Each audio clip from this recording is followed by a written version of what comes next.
Vamos ler a palavra de Deus nesse momento? Vamos falar com o nosso Pai? Ou vamos ouvir Deus falar conosco agora, através da sua palavra? Sejam todos muito bem-vindos em nome de Jesus, viu? Muito bom ter você conosco nessa sala de adoração. Eu quero ler com você o texto de Mateus, capítulo número 5. Quero ler o versículo de número 4. Nessa série que nós demos início falando sobre as bem-aventuranças, começamos ontem. Falamos sobre o versículo de número 3 e hoje nós vamos continuar no versículo de número 4.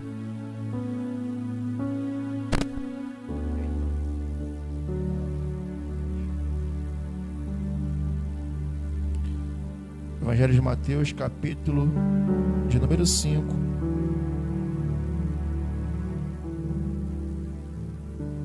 Versículo de número 4.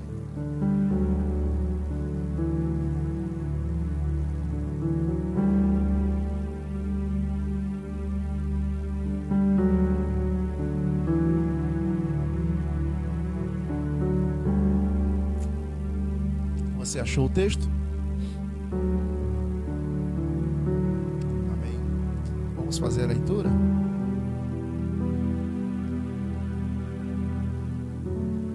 Diz assim a palavra do Senhor: Bem-aventurados que choram, porque eles serão consolados.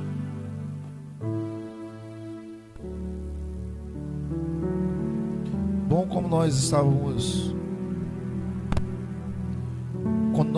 falando ontem, o Sermão da Montanha, ele é um sermão didático, é um sermão onde nós ouvimos de Jesus ensinando a multidão acerca de algumas coisas relacionadas à lei.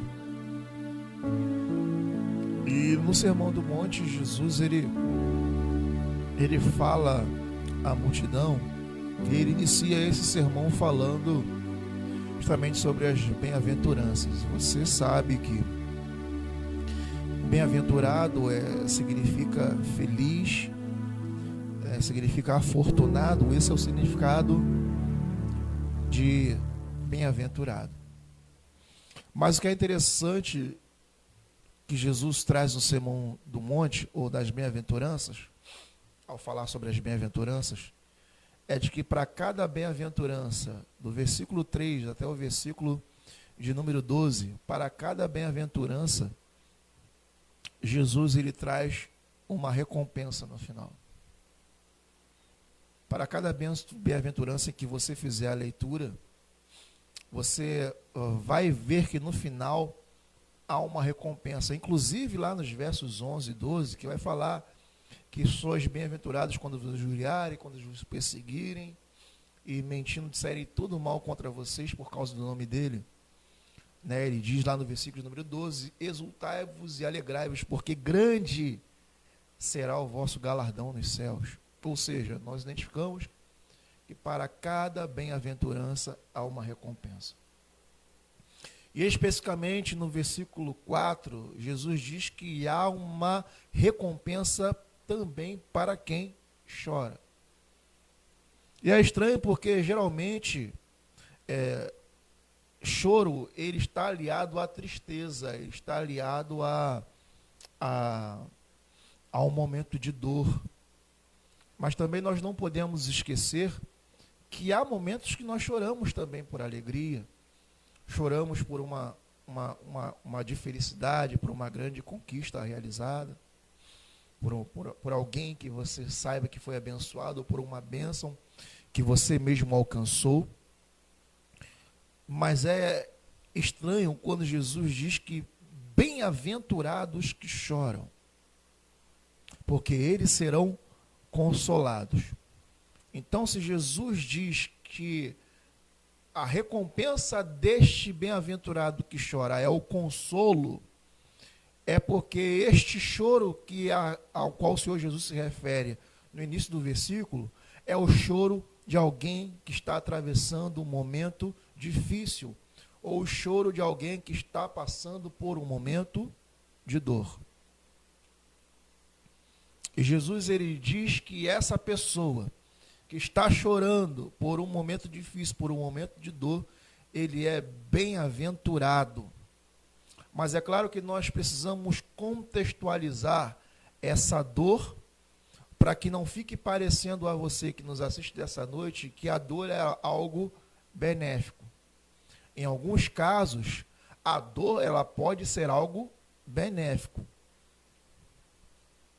Mas há tipo de dor que nenhum ser humano deveria sentir na face da terra, mas por causa do pecado, por causa das dores existentes neste mundo, a partir do momento em que o pecado passou a habitar nele, a grande verdade é que existe dor que o ser humano jamais deveria passar. E para este tipo de dor que o ser humano enfrenta e que ele jamais deveria passar, é para este tipo de dor que Jesus está dizendo que será consolado. Deixa eu me fazer compreender melhor. Quando você perde um pai, uma mãe, quando você perde um irmão, um parente, um ente querido, isso gera uma dor insuportável e interminável. Porque nós continuamos tendo força para viver depois de passarmos por essa dor? É porque o Espírito Santo nos traz o consolo, o conforto necessário para atravessarmos esse momento difícil e conseguirmos continuar a caminhada. É desse consolo que o Espírito Santo nos traz desse momento de dor, porque é um momento de dor terrível, mas é um momento que nós passamos. A perda de um amigo, de um ente querido. Mas a dor ao qual o Senhor Jesus se refere, ao choro ao qual o Senhor Jesus se refere, não é esse choro por ter perdido um parente, por ter perdido um ente querido, não. Esse bem-aventurado, os que choram, que Jesus está se referindo, é ao choro que acontece quando nós olhamos para dentro de nós e descobrimos toda a nossa miserabilidade.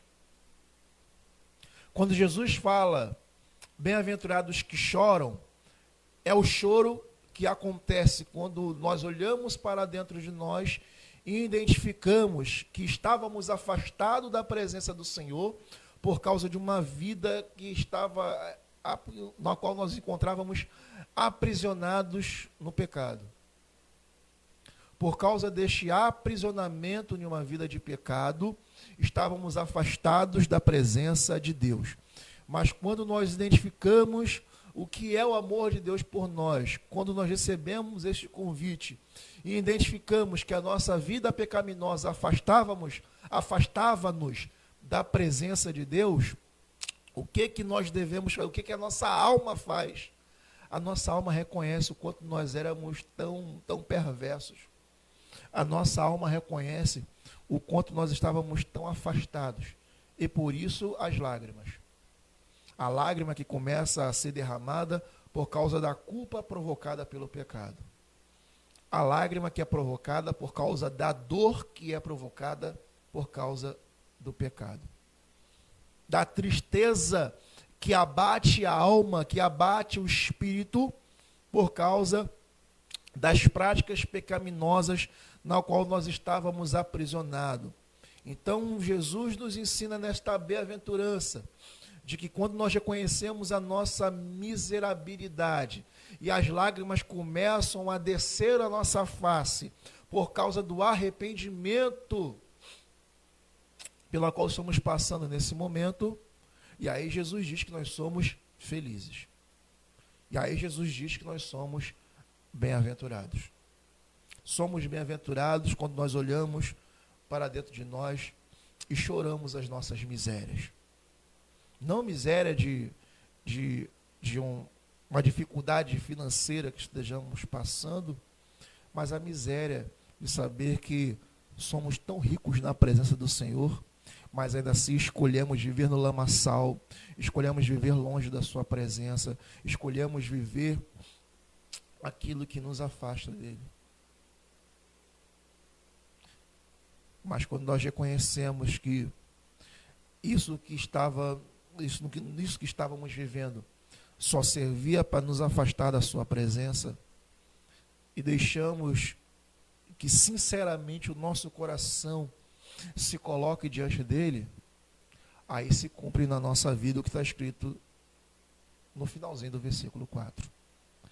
Porque eles serão consolados. E quando fala sobre consolo, é necessário que nós entendamos que é algo que se cumpre neste tempo presente, mas é algo que também será feito para toda a eternidade. Por causa da lágrima derramada por um profundo arrependimento que havia sido lhe causado pelo pecado, você alcança a salvação e o consolo do Espírito Santo, ainda neste tempo presente. E o que para a eternidade, pastor? Qual é a finalidade desse arrependimento que isso vai produzir? Que tipo de consolo isso vai produzir em minha vida para a eternidade? É justamente a salvação e a vida eterna. Quando nós lemos a parábola do rico e Lázaro, nós encontramos um grande ensinamento ali, queridos. A parábola do rico e Lázaro, ela me prova de que quem for para o inferno não vai perder a dispensação da consciência. O diálogo do rico com Abraão revela-me que quem for para o inferno não vai perder a dispensação da consciência. Se você analisar o diálogo do rico com Abraão, você descobre que ele sabe aonde está, sabe por que está lá, porque Abraão diz para ele por que ele foi parar naquele lugar, e sabe que naquele lugar ele não terá mais a oportunidade de sair. Ele não terá mais uma segunda chance.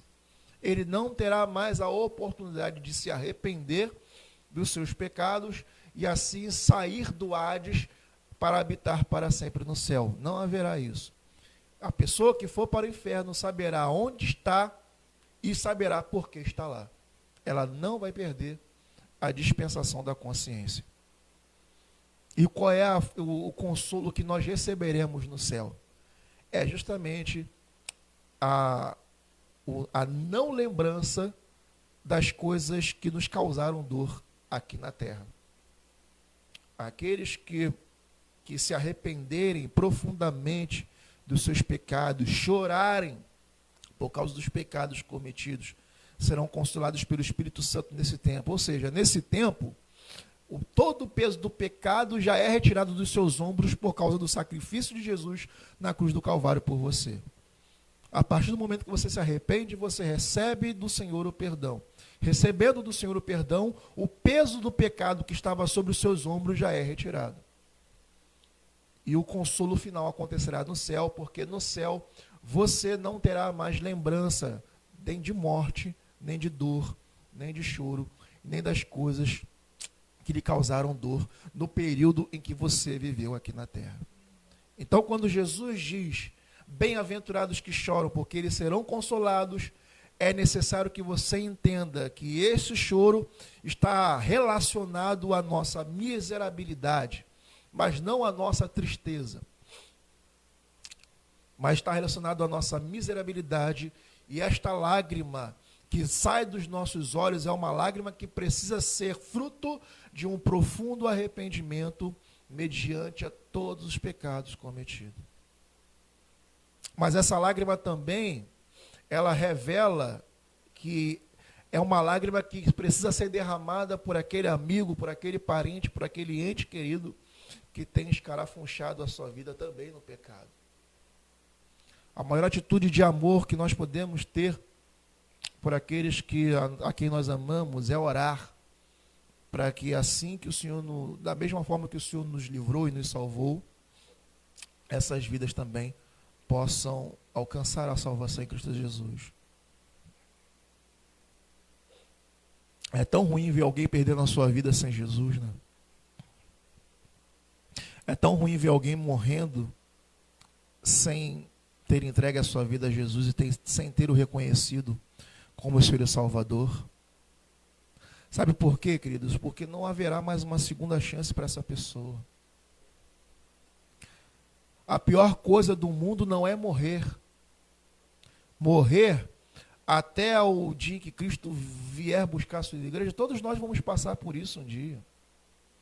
Essa carne que você está vendo aí na sua tela, essa carne aqui, isso aqui não vai entrar no céu, isso vai para o pó da terra. Isso aqui é tão perverso, não sei nem se os bichos vão querer comer, de tão ruim que é isso aqui. Mas essa é a verdade, isso aqui vai para o pó da terra. Mas esse não é o pior momento do ser humano, não é.